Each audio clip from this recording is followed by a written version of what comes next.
আজি আমি धैर्य का पार्ट 2 पढ़िम। ओके, पुराने जमाने की बात है। गौतम बुद्ध एक गांव से दूसरे गांव पैदल जा रहे थे। साथ में उनके शिष्य भी थे।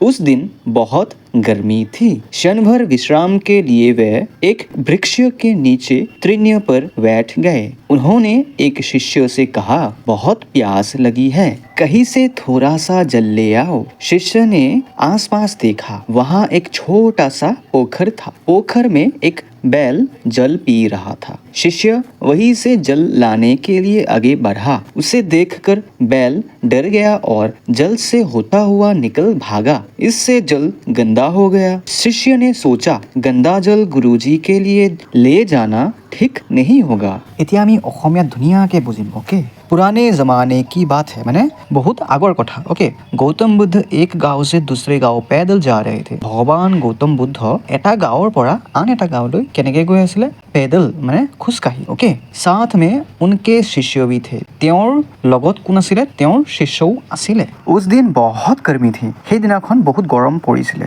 ओके, क्षण भर विश्राम के लिए वे एक वृक्ष के नीचे तृण पर बैठ गए। অলপ সময়ৰ কাৰণে, क्षण भर মানে অলপ সময়ৰ কাৰণে।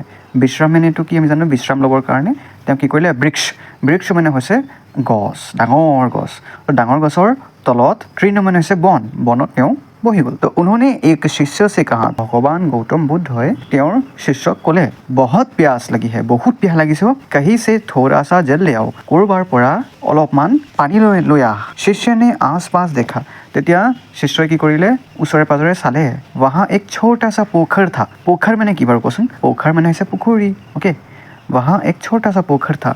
তাত এটা সৰু পুখুৰী আছিলে। ओके, पोखर में एक बैल जल पी रहा था। পুখুৰীত এটা গৰুৱে কি কৰি আছিলে? পানী খাই আছিলে। शिष्य वहीं से जल लाने के लिए आगे बढ़ा। আৰু শিষ্যই কি কৰিলে? তাৰ পৰাই ভাবিছে যে মই পানী লৈ যাওঁ। उसे देखकर बैल डर गया और जल से होता हुआ निकल भागा। যেতিয়া শিষ্যই কি কৰিলে? পানী ল'বলৈ মানে পুখুৰীৰ ওচৰলৈ গ'ল। তাতে পানী খাই থকা গৰুটো কি হৈ গ'ল? ভয়তে সি পলালে। इससे जल गंदा हो गया। আৰু গৰুটো যে পলাই গ'ল তাৰ পৰা, সেইটো কাৰণে কি হৈ গ'ল? পানীটো গন্দা হৈ গ'ল, লেতেৰা হৈ গ'ল। শিষ্য ने सोचा, गंदा जल गुरुजी के लिए ले जाना ठीक नहीं होगा। তেতিয়া শিষ্যই ভাবিলে পানীখিনিতো লেতেৰা হৈ গ'ল, মই গুৰুজীৰ কাৰণে লেতেৰা পানী বাৰু কেনেকৈ লৈ যাম?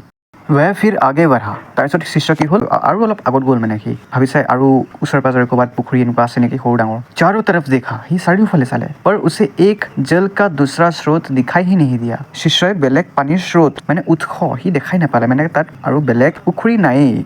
वह थक गया। সি বহুত দূৰ খোজকাঢ়িছেতো, সি মানে ভাগৰি গ'ল। वापस आकर उसने सारी घटना बुद्ध को सुनाई। আৰু ভাগৰি পেলাই সি বুদ্ধদেৱৰ ওচৰত, ভগৱান বুদ্ধৰ ওচৰত সি গুচি গ'ল আৰু ক'লে, এইবোৰ কথা ক'লে, শুনাই মানে যিমান যি ঘটনা হৈছে চব শুনালে।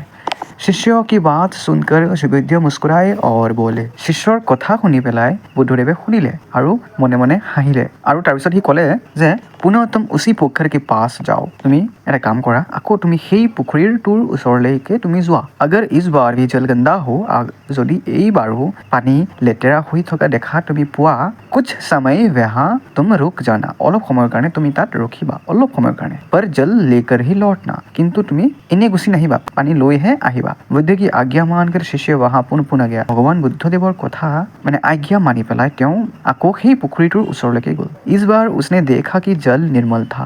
এইবাৰ সি দেখা পালে যে পানী পৰিষ্কাৰ হৈ আছে, কোনো ধৰণৰ লেতেৰা নহয়। गंदगी नीचे बढ़ गई है। যি লেতেৰা আছিলে চব কি হৈ গ'ল? পানীৰ তললৈ লাহে লাহে গুচি গ'ল। शिष्य अब पात्र में जल लेकर बुद्ध के पास लौट आया। তাৰপিছত কি হ'ল? শিষ্যই যি পাত্ৰ লৈ গৈছিলে সেই পাত্ৰত পানী ভৰাই ভগৱান বুদ্ধৰ ওচৰলৈ লৈ আহিলে। बुद्ध ने उसे पास बुलाकर कहा। भगवान बुद्धदेवे शिष्यक ওচৰলৈ মাতিলে আৰু ক'লে, इस छोटी सी बात को तुम सदा याद रखना। এই সৰু কথাটো তুমি সদায় মনত ৰাখিবা যে इससे तुम्हें धैर्य का पाठ मिलेगा। তুমি এই কথাটো মনত ৰাখিবা আৰু তেতিয়াহে তুমি ধৈৰ্যৰ ফল যে কিমান ভাল, ধৈৰ্য যে ৰাখিব লাগে মানুহে লাইফত, সেইটো লেসন তুমি পাবা। जब भी तुम्हारा मन अशांत हो, যেতিয়াই তোমাৰ মন অশান্তিত থাকে মানে, তো उसे थोड़ा समय देना। তো তেতিয়া কৈছে যে তোমাৰ মনক তুমি অলপ সময় দিবা। मन की मलिनता और अशांति बैठ जाएगी। মনৰ যি লেতেৰা ভাৱ আৰু মনৰ যি অশান্তি পাই আছে মনে বা তোমাৰ মনে যে এইটো নকৰোঁ, এইটো কি মানে কনফিউজন চলি আছে, চব কি হ'ব লাহে লাহে দূৰ হৈ যাব। মন अपने आप शांत हो जाएगा আৰু মন কি হ'ব নিজেই কি হৈ যাব শান্ত হৈ যাব। বুদ্ধ की अनमोल बातें सुनकर शिष्य का चित्त प्रसन्न हो गया। বুদ্ধদেৱৰ অনমোল মানে কোনো মহান মূল্যৱান অ'কে বা কথাবোৰ শুনি পেলাই শিষ্যৰ কি হ'ল মন, শিষ্যৰ কা চিত্ত মানে মন কি হৈ গ'ল প্ৰসন্ন হৈ গ'ল, প্ৰসন্ন অ'কে সন্তুষ্টি হৈ গ'ল মানে বুজিব পাৰিছা অ'কে।